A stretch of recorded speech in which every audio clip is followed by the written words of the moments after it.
Mesdames et messieurs, bonsoir et merci de votre fidélité à votre télévision régionale Prestige TV, mais aussi à votre nouvelle chaîne de radio Prestige FM qui émet en modulation de fréquence sur les 95.5 FM pour être au diapason de l'actualité d'ici et d'ailleurs. Et vous avez raison, la grande édition.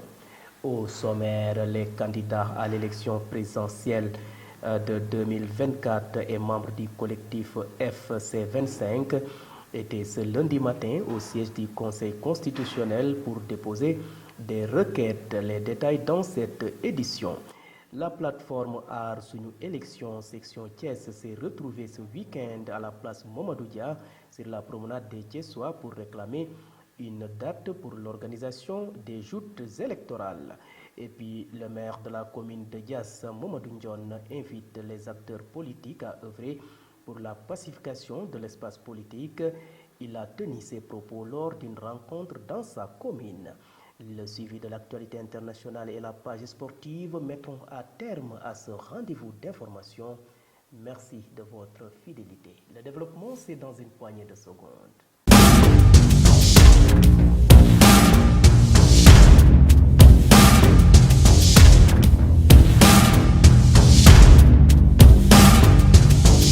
Bienvenue et démarrons ce rendez-vous d'actualité par la politique. Et je vous l'avais dit, je l'avais annoncé en titre, les candidats à l'élection présidentielle de 2024 et membres du collectif FC25 étaient ce lundi matin au siège du Conseil constitutionnel pour déposer des requêtes visant à faire constater la non-application par le président de la République Macky Sall de la décision de la haute juridiction de fixer dans les meilleurs délais une date pour la tenue du scrutin. Selon Thierno Alassane Sall, président du Parti République des Valeurs, tout retard mis à exécution ces décisions résulte de la volonté du président de la République Macky Sall. Suivons la déclaration de Thierno Alassane Sall. Venu déposer chacun, en ce qui le concerne, une requête pour constater la carence du président de la République de prendre les mesures qui s'imposent pour convoquer l'élection présidentielle dans les délais requis.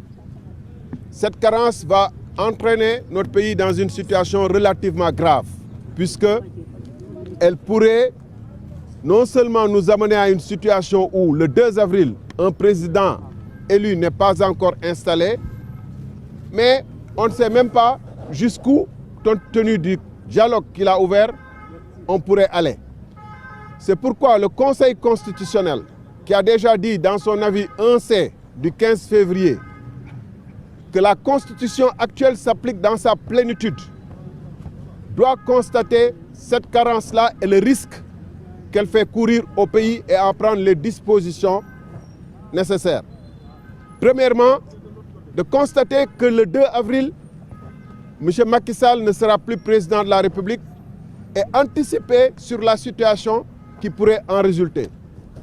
Deuxièmement, faire prendre à M. Macky Sall toutes les dispositions utiles pour que immédiatement l'élection présidentielle puisse se tenir. Et troisièmement, constater que tout retard mis à exécuter ces décisions résulte non pas de circonstances graves ou de situations qui échappent au contrôle, mais de la seule volonté du président Macky Sall et d'en tirer toutes les conséquences nécessaires parce que quand même on a vécu des situations qui nous ont amenés au jour d'aujourd'hui. Nous sommes un pays de droit, gouverné par la loi. Le Conseil a dit que la Constitution actuelle s'impose dans toute sa vigueur et dans toute et que le président Macky Sall doit quitter le 2 avril. Le Conseil doit en tirer les conséquences. C'est ce qu'on lui dit. Et nous sommes un pays de droit. Avant de recourir à quoi que ce soit d'autre, nous faisons appel aux institutions et aux juridictions qui doivent dire le droit. En l'occurrence ici, le Conseil constitutionnel. Je vous remercie. Politique toujours, la plateforme Aar Sunu Élection section Thiès s'est retrouvée ce week-end à la place Mamadou Dia sur la promenade des Thiessois pour réclamer une date pour l'organisation des élections. La mobilisation était au rendez-vous et ces membres de l'opposition ont rejeté le dialogue prôné par le président de la République Macky Sall tout en exprimant leur refus de voir le président rester au pouvoir au-delà du 2 avril qui marque la fin de son mandat. Saliou Ndiaye est le coordonnateur de la plateforme Aar Sunu Élection section locale. Le voici au micro de nos reporters Mam Biram Cissé Gaye et Cheikh Fall. Donc je pense que le message est très clair. Le message est très clair. Le président Macky Sall appelle à un dialogue pour fixer la date des élections. Nous répondons au président Macky Sall qu'on n'a pas besoin d'aller dans une table de négociation pour pouvoir avoir une date pour aller à des élections. S'il refuse de prendre une date, nous allons déposer des requêtes citoyennes. Au niveau national, nous allons déposer des requêtes citoyennes sur la table du président du Conseil constitutionnel pour que désormais le Conseil constitutionnel puisse prendre ses responsabilités et de fixer la date des élections présidentielles. Pour l'amnistie, nous sommes contre l'amnistie. Nous ne pourrons pas accepter, nous ne pouvons pas accepter qu'il y ait des cinquantaines de Sénégalais tués dans des manifestations. Certains ont été torturés, d'autres emprisonnés sans motif. Qu'on puisse effacer tout ça pour des raisons d'impunité. On ne l'accepte pas et on ne l'acceptera pas. L'autre élément d'information importante, c'est que la libération des détenus politiques, ce n'est pas une affaire de négociation politique. La libération des détenus politiques est une affaire d'exigence judiciaire et démocratique. Parce que toutes ces personnes aujourd'hui qui sont dans les prisons du président Macky Sall n'ont absolument rien fait. Ils ont été mis sous mandat de dépôt sans motif important. Désormais, nous avons assisté à une libération de masse, sans contenu judiciaire réel. Donc cette libération de masse doit continuer. Et que Bassirou Diomaye Faye, candidat, puisse être libéré, et que Ousmane Sonko aussi, le chef de PASTEF, le président de PASTEF, puisse être libéré. C'est ça le message qui est clair. Demain, c'est le jour des élections, le 25 février 2024. Cette journée est consacrée par la Constitution sénégalaise. Nous appelons aux Sénégalais de voter symboliquement. Parce que cette journée n'appartient pas au président Macky Sall, cette journée n'appartient pas aussi aux partis politiques, y compris les organisations de la société civile. C'est une journée pour la nation sénégalaise, c'est une journée consacrée pour élire un président de la République du Sénégal. Vous suivez le rendez-vous de l'actualité grâce à votre nouvelle chaîne de radio Prestige FM qui émet en modulation de fréquence sur les 95.5 FM ici à Thiès. Et parlons toujours politique. Le coordonnateur départemental du Parti République des Valeurs, Massamba Diop, était en démonstration de force ce week-end dans la commune de Thiès-Nord.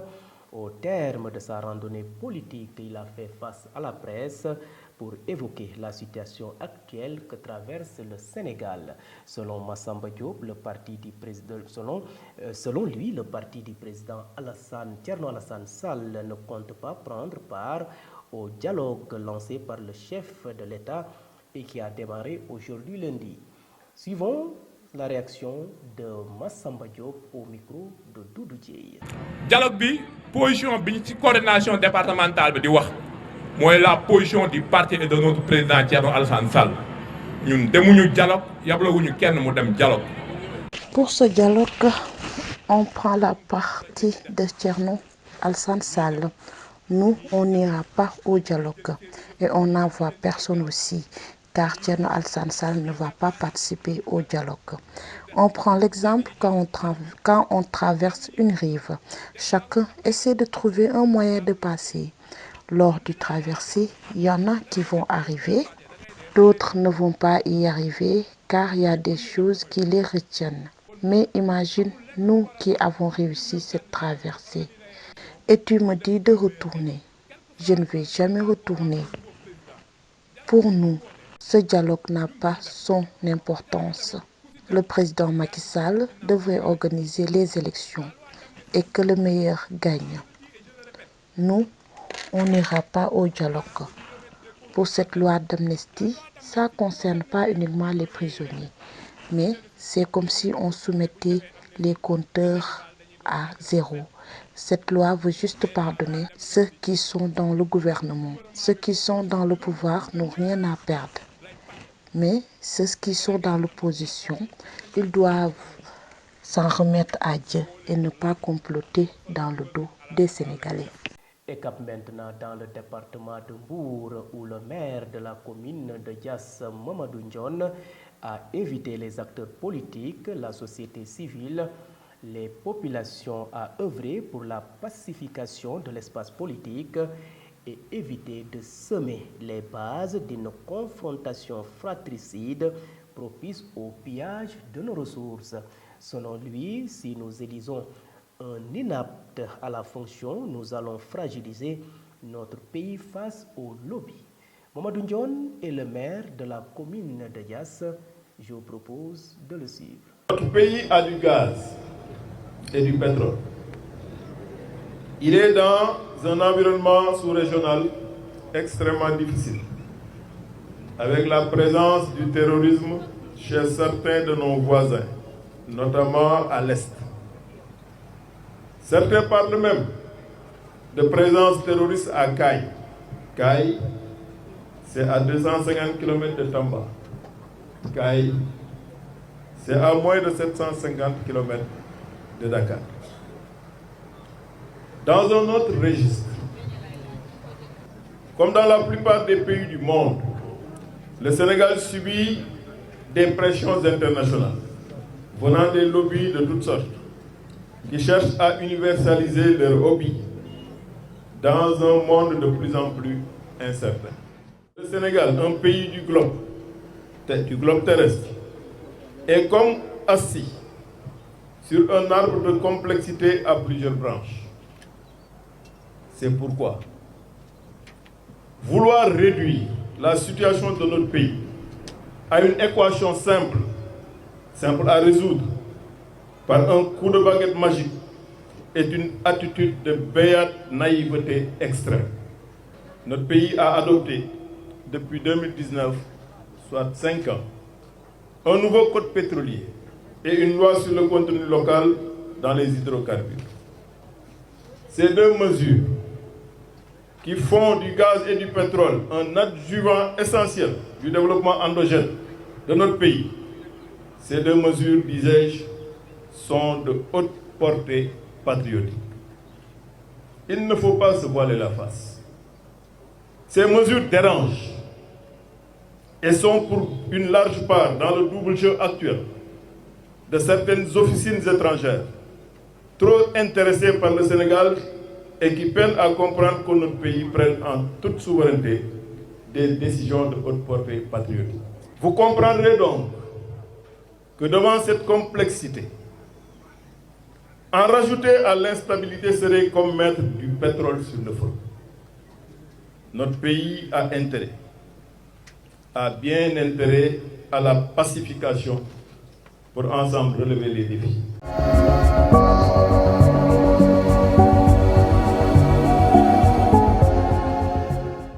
Et à présent, jetons un regard sur ce qui fait l'essentiel de l'actualité nationale de ce lundi présidentiel 2024. La COSYDEP appelle au respect de la décision du Conseil constitutionnel, nous dit Ibrahim Assar. L'actualité nationale, les nouveaux morts s'enchaînent dans les prisons sénégalaises. Après Ziguinchor, c'est au tour des détenus du camp pénal de Liberté 6. Les prisonniers du camp pénal de Liberté 6 à Dakar ont entamé une grève de la faim ce lundi matin. D'après nos sources, tout est parti d'une punition infligée à partir à 3 d'entre eux. Cette réaction inspirée par la colère des détenus s'expliquerait par le comportement des surveillants pénitentiaires qui auraient perturbé la chambre 8 et 3 détenus qui ont manifesté leur colère au sujet de cette voie de fait ont été mis à l'isolement, déclenchant ainsi une solidarité des détenus avec leurs camarades. Parlons autre chose, la coalition des organisations en synergie pour la défense de l'éducation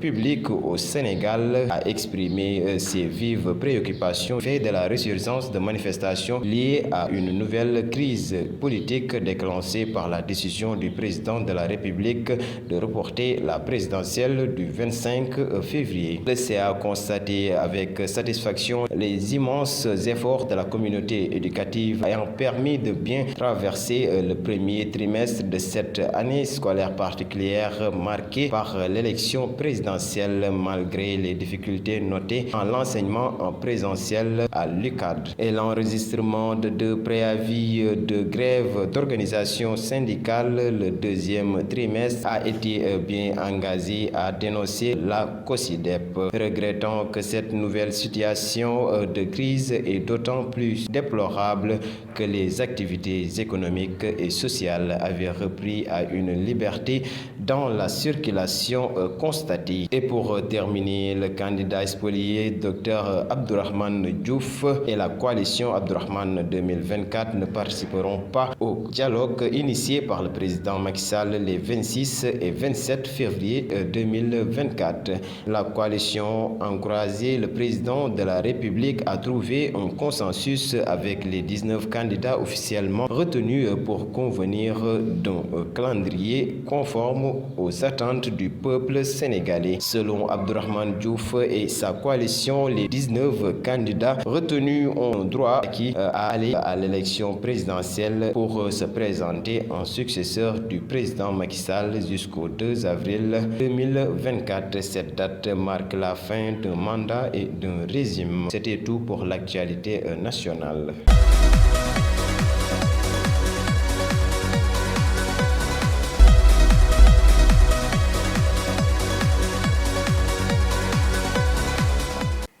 Et sur l'international, au pays des hommes intègres, des dizaines de musulmans ont été tués dans l'attaque d'une mosquée. Ceci fait partie des faits marquants de l'actualité hors de chez nous qui porte la signature de Ramatoulaye Cissé. Démarrons l'actualité internationale au Burkina. Plusieurs dizaines de fidèles musulmans ont été tués dimanche dans une attaque d'envergure contre une mosquée à Natia Bouani, dans l'est du Burkina Faso, le même jour qu'une autre attaque meurtrière contre des catholiques rassemblés dans une église. Des individus armés ont attaqué une mosquée à Natia Bouani dimanche aux environs de 5 heures locales et GMT, faisant plusieurs dizaines de morts, a déclaré une source sécuritaire. Les victimes sont toutes des musulmans, majoritairement des hommes qui s'étaient réunis à la mosquée pour prier, a pour sa part indiqué un habitant de la localité interrogé. La communauté économique des États de l'Afrique de l'Ouest a indiqué dimanche 25 février dans un communiqué lever les sanctions financières contre la Guinée ainsi que les restrictions contre le Mali après avoir annoncé la veille la levée d'une grande partie des sanctions contre le Niger. Dans un communiqué publié dimanche, la CEDEAO a déclaré lever les sanctions financières et économiques à l'encontre de la République de Guinée et lever les restrictions sur le recrutement des citoyens de la République du Mali pour des postes au sein des institutions de la CEDEAO. Ce lundi matin, à Genève, s'est ouverte la nouvelle session du Conseil des droits de l'homme de l'ONU. Il s'agit de la première depuis l'offensive israélienne à Gaza. Le sujet devrait monopoliser les débats ces prochains jours à égalité avec l'Ukraine, tout juste 2 ans après le début de l'invasion russe. Sauf que tous les pays n'ont pas la même lecture de ces conflits, ni même des droits de l'homme. Antonio Guterres a fait le déplacement jusqu'à Genève pour ouvrir la 55e session du Conseil des droits de l'homme et il a eu d'emblée des propos très forts. Les droits humains sont indissociables de la paix, rappelle le secrétaire général des Nations Unies, et ces deux notions sont aujourd'hui attaquées de toutes parts. Une référence à la loi au conflit à Gaza et en Ukraine. Mesdames et messieurs, c'en est tout pour l'actualité internationale.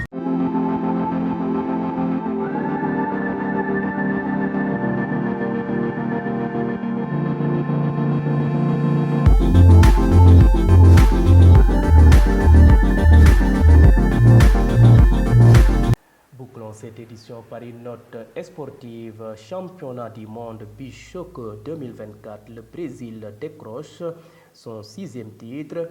Le suivi de l'actualité sportive de ce lundi, c'est l'affaire de Adja Ramsek. Actualité sportive Ligue 1, après avoir provisoirement perdu le leadership du championnat au profit de Teungueth FC, le Jaraaf de Dakar avait à cœur de reprendre les rênes du championnat. Ce qui ne fut pas fait. Avec un excellent début de match, le Jaraaf trouve le poteau, puis la barre transversale et affiche d'entrée une nette domination sur Guédiawaye Football Club. Plus entreprenant, les hommes de Malick Dafa assiègent le camp de Guédiawaye FC avant d'obtenir même l'ouverture du score à la 33e minute de jeu. Ahmed Niang reprend le cuir après un mauvais renvoi du gardien et croit alors donner l'avantage aux visiteurs. Mais l'arbitre refuse le but pour une charge irrégulière sur le gardien de Guédiawaye Football Club. Match terminé, 0 but partout. Parlons à présent de Ligue 2. 12 buts inscrits en 3 matchs disputés ce dimanche. Voilà le bilan de la Ligue 2 qui a explosé les compteurs pour cette 14e journée.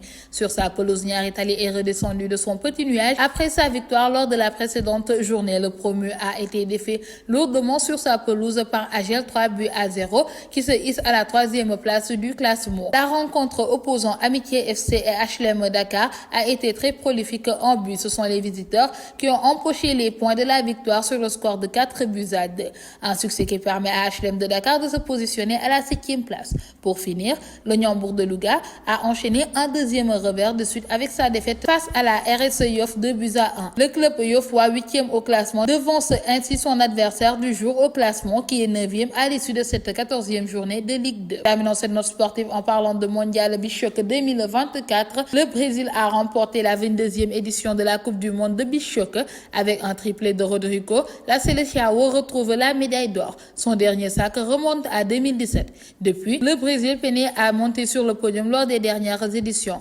En 2024, il trouve la première place du tournoi à 6 équipes en battant en finale l'Italie 6-4. Une victoire obtenue grâce au triplé de Rodrigo qui avait été élu meilleur joueur lors des Beach Soccer Stars 2023. Le Brésil s'adjuge ainsi son 6e titre après 2006, 2007, 2008, 2009 et 2017. Notons que l'Iran a remporté la petite finale face à la Biélorussie 6-1 et c'en est tout pour cette note sportive.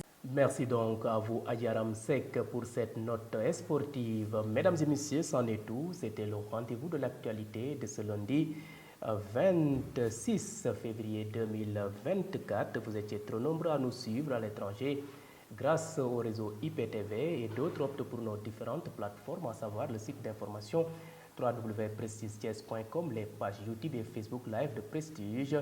Et mention spéciale à nos auditeurs qui nous ont suivis grâce à cette nouvelle chaîne de radio Prestige FM qui émet en modulation de fréquence sur les 95.5 FM ici à Thiès. Et gardez la fréquence sur les 95.5 d'un moment à l'autre. Isaac Dapa pour le suivi de l'actualité en Wolof. Merci et bonne fin de soirée.